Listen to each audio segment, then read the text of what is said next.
नमस्कार दोस्तों, मेरा नाम है अरुण और आपका स्वागत है मेरे YouTube चैनल आइडियल फैक्ट्स पर। दोस्तों, आज के इस वीडियो में मैं आपके लिए हमारे देश के प्रधानमंत्री पद के बारे में कुछ महत्वपूर्ण तथ्य व जानकारी लेकर आया हूं। तो आइए शुरू करते हैं आज का वीडियो।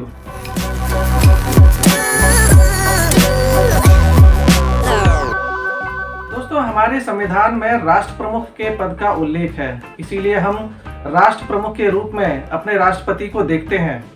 वहीं दूसरी ओर भारतीय राजनीतिक प्रणाली में हमारे संविधान के द्वारा हमें शासन प्रमुख के रूप में प्रधानमंत्री के पद का उल्लेख मिलता है, जो कि सबसे शक्तिशाली व वर्चस्वपूर्ण पद है।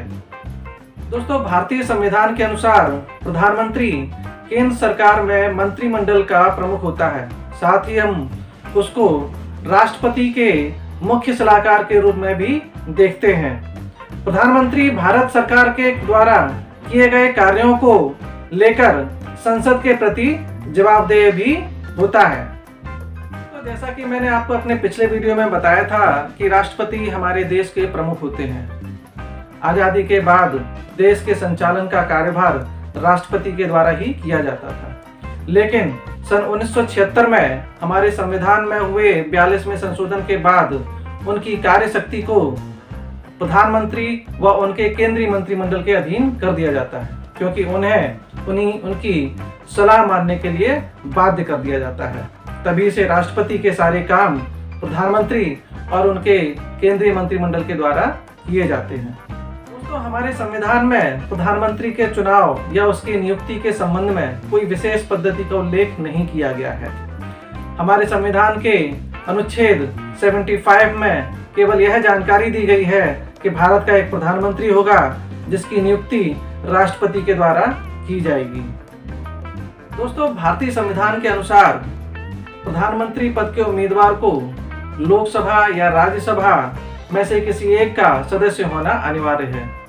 आपने देखा होगा कि लोकसभा के चुनाव के दौरान हम लोकसभा के सदस्यों का चुनाव करते हैं। चुनाव के बाद जीतने वाले सबसे बड़े दल अपने उन्हीं सदस्यों में से एक को नेता चुनते हैं। बाद में वही नेता राष्ट्रपति के द्वारा प्रधानमंत्री की शपथ लेता है। दोस्तों, प्रधानमंत्री के चयन के बाद वह अपने मंत्रिमंडल के लिए चुने गए सदस्यों में से ही कुछ सदस्यों को मंत्री पद के लिए चुनता है। इस तरह से आप समझ सकते हैं कि प्रधानमंत्री और उसके मंत्रिमंडल के चयन की प्रक्रिया बहुत ही साधारण हो जाती है।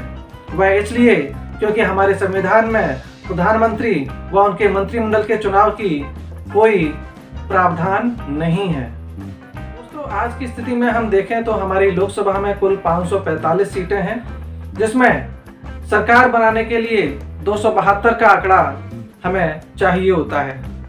परंतु चुनाव के बाद यदि किसी दल को यह बहुमत प्राप्त नहीं होता है तो वह अन्य दलों के साथ मिलकर अपना बहुमत साबित करता है। इस तरह दो दलों के द्वारा चुने गए अपने नेता को बाद में राष्ट्रपति के द्वारा प्रधानमंत्री की शपथ दिलाई जाती है। तो आइए दोस्तों, अब आपको बताते हैं प्रधानमंत्री की कुछ शक्तियों के बारे में। वैसे तो प्रधानमंत्री देश का मुखिया के रूप में कार्य करता है, लेकिन संविधान ने देश चलाने के लिए प्रधानमंत्री को कुछ विशेष शक्तियां प्रदान की हैं। उनमें से मुख्य रूप से सबसे पहले आती है कार्यपालिका की शक्ति, उसके बाद वैधानिक शक्तियां, वित्तीय शक्तियां, सैन्य शक्तियां व विदेश नीति की शक्ति, उसके साथ में ही नियुक्ति करने का अधिकार भी मिलता है। दोस्तों, सन 1976 से पहले ये सभी शक्तियां हमारे देश के राष्ट्रपति के पास हुआ करती थी। उसके बाद हमारे देश की सबसे पहली महिला प्रधानमंत्री श्रीमती इंदिरा गांधी ने अपनी व्यक्तिगत महत्वाकांक्षाओं की पूर्ति और प्रधानमंत्री के पद पर रहते हुए उसे अपने लिए और अधिक शक्तिशाली बनाने के लिए भारतीय संविधान के इतिहास में सबसे विवादास्पद 42वां संशोधन किया, जिसके बाद ये सारी शक्तियां प्रधानमंत्री को मिली। तो अब आपको बताते हैं प्रधानमंत्री के कुछ कार्यों के बारे में।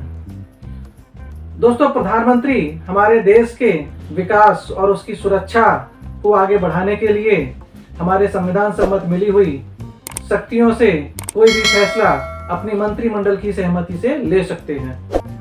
चूंकि प्रधानमंत्री केंद्रीय मंत्रिमंडल के मुखिया होते हैं, इसलिए प्रधानमंत्री केंद्र सरकार के द्वारा बनाई गई देश हित की सारी योजनाओं का क्रियान्वयन व उसकी घोषणा देश के समक्ष करते हैं। तो आज का ये जानकारी भरा वीडियो आपको कैसा लगा, ये मेरे वीडियो के कमेंट सेक्शन में जरूर बताएं। इस वीडियो को लाइक करें, ज़्यादा से ज़्यादा शेयर करें व मेरे चैनल को सब्सक्राइब करना ना भूलिए। आज का ये वीडियो देखने के लिए धन्यवाद। जय हिंद।